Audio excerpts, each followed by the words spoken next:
Assalamualaikum warahmatullahi wabarakatuh. Perkenalkan, nama saya Safrianti dari Prodi Kewirausahaan.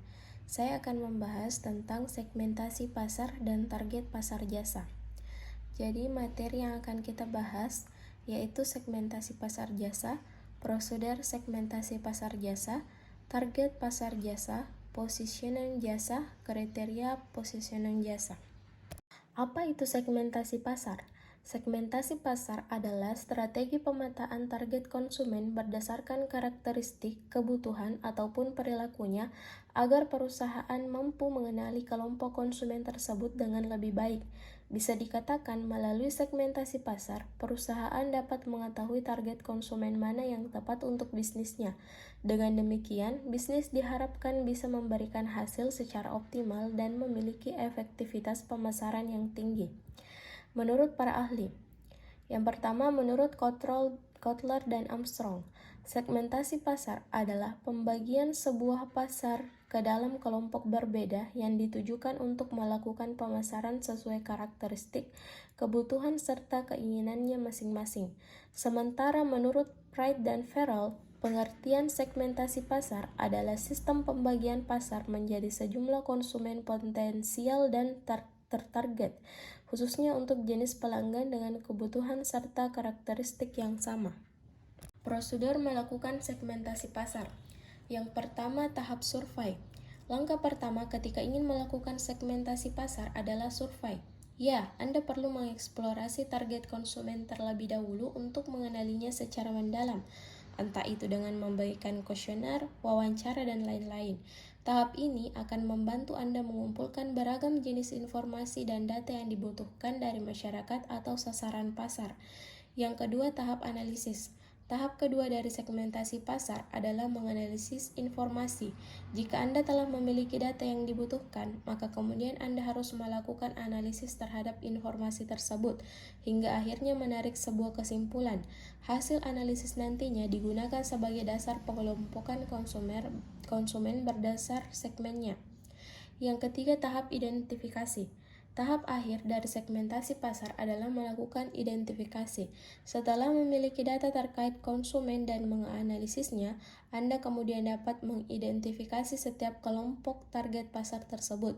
Dalam tahap ini, Anda akhirnya akan menemukan jenis konsumen mana yang akan menjadi lahan pemasaran bisnis.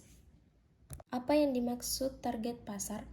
Target market adalah sebuah kelompok masyarakat yang memiliki karakteristik, kesukaan, dan ketertarikan pada suatu barang yang sama dan dianggap sebagai potensial konsumer oleh sebuah perusahaan. Artinya, target market adalah kelompok masyarakat yang dianggap membutuhkan produk dari usaha milik Anda.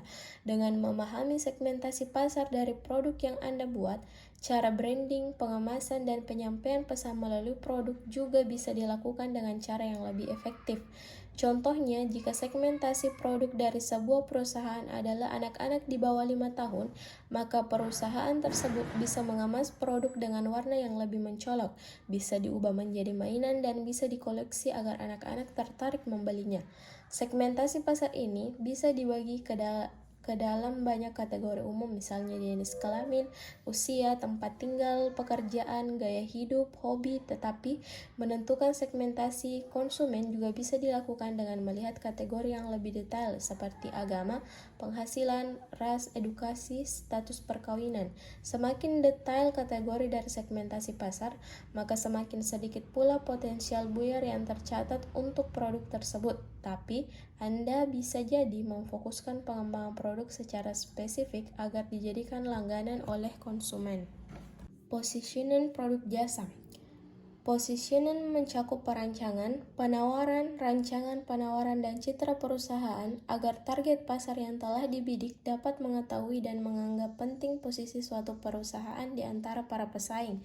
Istilah positioning dapat diterjemahkan sebagai suatu upaya penempatan atau menggerakkan suatu produk ke suatu tingkatan yang diinginkan dan sesuai dengan perhatian konsumen. Lalu, apa tujuan dari positioning? Tujuannya adalah untuk membedakan produk dan jasanya suatu perusahaan dari para pesaing, dan produknya melekat dalam benak masyarakat. Dalam teorinya, positioning untuk mendapatkan hati masyarakat mengandalkan unsur komunikasi, komunikasi dengan para konsumen. Positioning merupakan konsep psikologis yang digunakan oleh perusahaan agar produknya dapat diterima oleh konsumen. Konsep psikologis agar konsumen lebih memilih produknya dibanding dengan produk pesaing. Kriteria dalam positioning. Kriteria yang pertama, penilaian terhadap change atau perubahan. Position sedapat mungkin harus sesuai sehingga dapat bertahan lama dan memiliki relevansi kuat dengan perubahan bisnis jangka panjang. Dalam hal ini, positioning adalah keputusan untuk jangka panjang. Sebagai pebisnis, Anda sebaiknya menghindari keinginan untuk berganti-ganti positioning agar persepsi yang tertanam di benak pelanggan mampu menancap dengan kuat. Diperlukan konsistensi atau tidak sering berubah. Perubahan yang sering dan cepat justru akan membingungkan pelanggan dan sekaligus membuat merek atau bisnis Anda kehilangan fokus.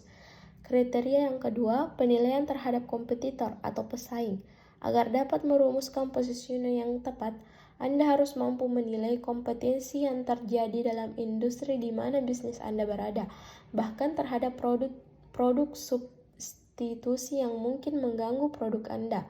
Agar dapat terlihat menonjol, Anda harus membuat positioning yang unik dan mudah dibedakan dari kompetitor Anda. Kriteria yang ketiga, penilaian terhadap company atau kekuatan dan daya saing perusahaan.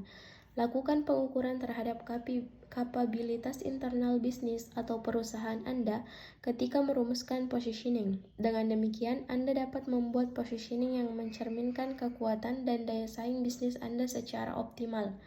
Kriteria yang keempat, penilaian terhadap customer atau pelanggan. Positioning perlu diusahakan agar dipersepsikan positif oleh pelanggan, dan lebih jauh lagi, positioning harus menjadi alasan pelanggan untuk membeli merek atau produk yang Anda jual. Hal ini akan terjadi jika nilai yang Anda berikan cukup menarik di mata pelanggan. Oleh sebab itu, positioning menjadi dasar penawaran dari perusahaan pada tahap perencanaan taktik dan dalam memberikan value. Baik, itulah tadi penjelasan saya tentang segmentasi pasar dan target pasar jasa. Lebih dan kurangnya mohon dimaafkan. Assalamualaikum warahmatullahi wabarakatuh.